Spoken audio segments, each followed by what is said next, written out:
अस्सलाम वालेकुम। हाज़िर हैं नारायण के नए व्लॉग के साथ। आज का हमारा व्लॉग दिलकश चश्मों और आबशारों के हवाले से है। उम्मीद है कि आप हमारे चैनल को और हमारे व्लॉग्स को देख रहे होंगे और इनको पसंद कर रहे होंगे।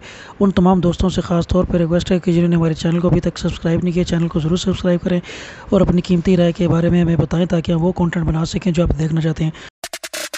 बहुत से लोगों का आबशारों के साथ एक तवील और मुमताज़ ताल्लुक़ रहा है। इन्हें देखने के लिए सफ़र करते हैं, इनकी तलाश और नाम रखते हैं। यहाँ चश्मे के पानी की गहराई सिर्फ आधा फुट है, लिहाजा किसी भी तरह के पानी के ड्राउनिंग के लिए कोई ख़तरा नहीं होगा। हाँ, जब आप इस पर चलते हैं तो आपको ज़्यादा मोहतात रहने की ज़रूरत है, क्योंकि अगर आप यहाँ पर गिरते हैं तो पत्थर और चट्टानें आपको नुकसान पहुँचा सकती हैं। यहाँ पर देवदार के जंगलात हैं। हम इस खूबसूरत वादी में दरियाए कुनहार के बहाव के साथ साथ ग्लेशियर्स, क्रिस्टल की तरह साफ झीलों, आबशारों और बर्फीली पहाड़ी नदियों को देख सकते हैं। चश्मे का पानी चट्टानों और दीगर अनासर से मादनियात उठाता है। मादनियात में मैग्नीशियम, कैल्शियम, सोडियम और आयरन जैसे मवाद मौजूद होते हैं। आबशारों का एक और अहम फ़ायदा हवा से पोल्यूशन को फ़िल्टर करने की इनकी सलाहियत भी है। यहाँ ये बात भी याद रखें कि किसी कुदरती ज़रिए से पानी ना पिएं जिसे आपने साफ़ ना किया हो, चाहे पानी साफ़ ही क्यों ना नज़र आ रहा हो।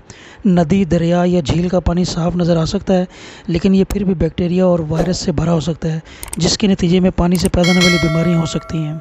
यहाँ बैठने के लिए उन्होंने चारपाई का इंतज़ाम किया होता है, तो इस पानी में आप बैठें, अपने कोल्ड ड्रिंक, फ्रूट्स वगैरह को ठंडा करें, पिएँ और इस पानी को एंजॉय करें। इंतहाई ठंडा पानी और साफ़ सुथरा पानी है।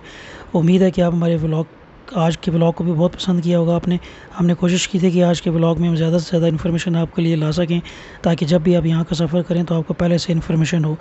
वो तमाम दोस्त जिन्होंने हमारे चैनल को अभी तक सब्सक्राइब नहीं किया, वो ज़रूर हमारे चैनल को सब्सक्राइब करें और आप सब हमारे व्लॉग्स को देखते रहें, अपनी कीमती राय से हमें आगाह करते रहें।